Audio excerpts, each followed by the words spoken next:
కరీంనగర్ జిల్లా శంకరపట్నం విఘ్నేశ్వరుని నవరోత్సవాల సందర్భంగా ఎస్ఐ కట్కూరి శేఖర్ రెడ్డి ఆధ్వర్యంలో నిర్వహించిన ఓ ప్రైవేట్ ఫంక్షన్ హాల్ సమావేశంలో ముఖ్య అతిథిగా హాజరై హుజూరాబాద్ రూరల్ సీఐ పులి వెంకట్ మాట్లాడుతూ విఘ్నేశ్వరుడి నవరోత్సవాలు శాంతియుతంగా జరపాలి. ఈ ఉత్సవాలు ప్రతి వర్గంలోనూ ప్రజల అసురాలు చేత సాధారణంగా శాంతియుత వాతావరణంలో నిర్వహించుకోవాలి. విఘ్నేశ్వర ఉత్సవాలు పోలీసుల సహాయంతో ఎలాంటి ఇబ్బందులు రాకుండా ప్రజల భాగస్వామ్యంతో శాంతియుతంగా జరుపుకోవాలని కోరారు. కార్యక్రమంలో వివిధ గ్రామాల మండపాల నిర్వాహకులు, రాజకీయ నాయకులు పాల్గొన్నారు. మనకున్నటువంటి 9 ఇంట్లలో 6 చెడు, 3 మంచి. కాబట్టి అనుకోని అవాంతరాలన్నీ కూడా జరుగుతున్నాయి.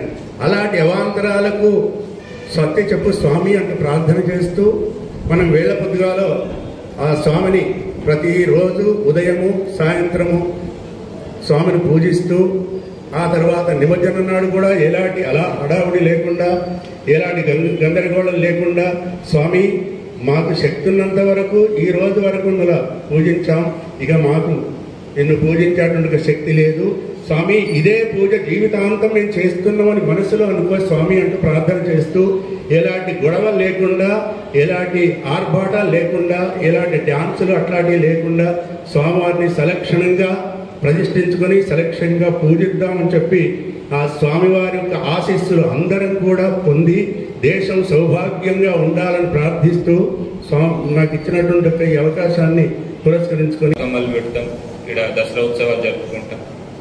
ఇంకొకటి అదే ప్లేస్ దసరా తర్వాత పీరీల పండుగ ఉంటుంది, అదే ప్లేస్లో పీరీలు జరుపుకుంటాం.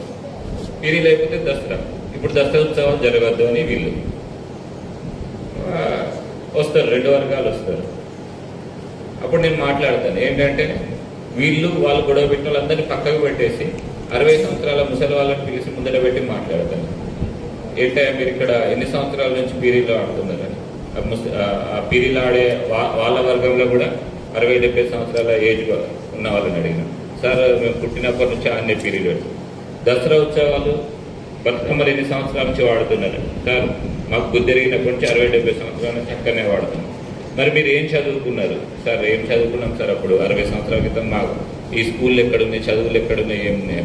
మరి ఎన్నిసార్లు మీరు గొడవలు పెట్టుకున్నారు? సార్ ఎప్పుడు జరగలేదు. మరి ఇక్కడ ముందున్న యూత్ ఏం చదివారు? సార్ నేను పీజీ చేసిన సార్, బీకామ్ చేసిన సార్, డిగ్రీలు చేసిన సార్. వీళ్ళు కూడా మరి చదువుకుంటే ఏం నేర్పించింది మనకు? చదువుకోని వాళ్ళు మంచి సామరస్యంగా పండుగలు జరుపుకున్నారు, చదువుకోని వాళ్ళు అనవసరమే ఎలిగేషన్ చేసుకున్నారు. మళ్ళీ అదే పెద్దవాళ్ళు వాళ్ళ పిల్లలకు చెప్పి ఇన్ని సంవత్సరాల నుంచి ఇంత సంతోషంగా లేమారా, మళ్ళీ లేనిపోయిన ఎందుకు పెడుతున్నామని హ్యాపీగా వెళ్ళిపోయినారు. అంటే నేను ఇది ఎందుకు చెప్తున్నాను అని అంటే ఇవి సెన్సిటివ్ ఇష్యూస్.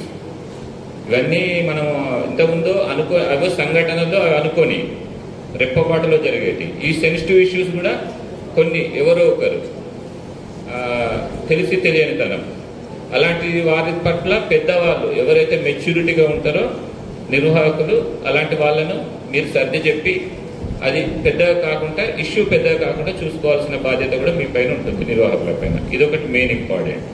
ఎందుకంటే ఈ సెన్సిటివ్ ఇష్యూస్ ఒక చిన్న ఇక్కడ తగ్గుతుంది, పెద్దగా ఇయ్యాల రేపు వాట్సాప్, సోషల్ మీడియా దాని ద్వారా ఎక్కడికెక్కడికో పోయి ఎవరెవరో ఇన్వాల్వ్ అవుతుంటారు. అంటే ఊరి పరిస్థితులు వాళ్ళకి తెలియదు, ఊర్లో కొన్ని కట్టుబాట్లు ఉంటాయి, ఏం చేయాలి ఏం చేయొద్దు అనేది. ఈ పరిస్థితులకు తెలియని వాళ్ళు వచ్చి అందులో ఇన్వాల్వ్ అయ్యేసరికి అది ఎక్కడికో పోతూ ఉంటుంది. నేను చెప్పేది కరెక్టే కదా? అందుకే నేను ఏమంటున్నా అంటే మీ ఊరు పరిస్థితులు తెలిసిన మీ పెద్దలే మీరు ఇలాంటి ఏమైనా చిన్న చిన్న ఇష్యూస్ ఏమైనా జరిగినా కూడా ఖచ్చితంగా వాటిని సర్దుమనేటట్టు చేసుకోండి. ఈ మండపాల పట్ల ప్రికాషన్స్, అంటే ఎనీ అన్వర్డ్ ఇన్సిడెంట్స్ జరగకుండా ప్రికాషన్స్ మీకు కావాల్స్తే, ఒకవేళ మీకు ఎలక్ట్రీషియన్స్ ఎవరైనా కరెక్ట్గా లేకపోతే మాకు ఇంటిమేషన్ చేస్తే మేము ఎలక్ట్రికల్ డిపార్ట్మెంట్ వాళ్ళతో మాట్లాడి మీకు ఎక్కడైనా అవసరం ఉంటే ఖచ్చితంగా ఎలక్ట్రిషియన్ డిపార్ట్మెంట్ వాళ్ళతో సపోర్ట్ మీకు వచ్చేటట్టు చూస్తాం. మేము కూడా వాళ్ళతో కోఆర్డినేట్ చేసి, ఇంకా రెవెన్యూ వాళ్ళ నుంచి ఏదైనా చిన్న ప్రాబ్లం ఉంది మీరు చెప్తే అయినట్లేదు అని మీరేమైనా మాకు ఇంటిమేషన్ ఇచ్చినా మేము కూడా వాళ్ళతో మాట్లాడి మీకు కావాల్సిన ఏర్పాట్లు ఉండేటట్టు చేస్తాం. మీకు ఏం కావాలన్నా మేము ఆ డిపార్ట్మెంట్ కోఆర్డినేట్ చేసి మీకు సపోర్ట్ చేస్తాము. సేమ్ మీరు కూడా మాకు సపోర్ట్ చేసి ఎలాంటి ఇన్సిడెంట్ జరగకుండా చూడాలని కోరుకుంటున్నాం. మా సిపి గారు ఇన్సిడెంట్ చెప్పినట్లయితే అందరూ అదే టైంకి వస్తారు. మ్యాక్సిమం ఈ టైంలో అన్ని పనులు అయిపోయినాయి, ఓన్లీ 100 ప్రోగ్రామ్ ఉన్నట్టు ఉంది. కాబట్టి తొందరగా అందరూ అందుబాటులో ఉంటారు. నాట్లు గిట్ల ఏం లేవు కాబట్టి అందరూ దాదాపు అవైలబుల్ ఉంటారు కాబట్టి మీరు ఏదైనా అనుకున్నప్పుడు ఒక 2-3 రోజుల నుంచి ముందు నుంచి చెప్పండి. వాళ్ళు చెప్పినట్లయితే అందరిని ఇన్వాల్వ్ చేసిన వాళ్ళు అవుతారు, అందరు అటెండ్ అవుతారు. ఇక పోటీ అనేది ఎక్కడ ఉంటుంది, మనకు వేలం పాటలో పోటీ ఉంటుంది. పోటీ పెంచుతూ ఉంటారు, ఎంత పెంచితే అంత మంచిది వచ్చే సంవత్సరానికి. అవునా కదా? ఓకే, ఆ పోటీ కూడా ముందు నుంచే చెప్తాను, పెట్టండి. పోటీ అంటే ఏదైతే చేద్దాం అనుకున్న కార్యక్రమం టైం ముందుగానే చెప్పుకుంటే బాగుంటుంది. ఓకే, తర్వాత ఇంతకుముందు నేను చెప్పినట్టు ఆ డ్రైవరు ఆ ఎక్కించేటప్పుడు కానీ విగ్రహాన్ని ఎక్కించేటప్పుడు ఎవరు పట్టుకోవాలి, అందుకే వాలంటీర్స్కు ఫస్ట్ నుంచే ఒకటే చెప్పుకోండి. మీరు ఏదైతే 5-10 మంది ఉంటారు కదా, ఆ 10 మంది ఫస్ట్ నుంచి వెళ్ళి వినాయకుడిని తీసుకొచ్చిన తర్వాత తీసుకొచ్చేటప్పుడు, తీసుకొచ్చి ప్రతిష్ట చేసేటప్పుడు, చేసిన తర్వాత మళ్ళీ తీసుకెళ్ళి వెహికల్లో పెట్టేటప్పుడు, పెట్టిన తర్వాత నిమజ్జనం చేసేటప్పుడు మనమే ఉండాలి 10 మంది అన్నట్టు ఉండాలి. ఎవరు కనిపిస్తారో నూరా అనుకో, ఆ టైంలో ఎవరు ఎటువంటి వాళ్ళు, ఎవరి కండిషన్ ఏందో, ఎవరి పరిస్థితి ఏందో మీకు తెలుసా? అవునా కదా? కాబట్టి ముందుగానే ఫిక్స్ కాండి.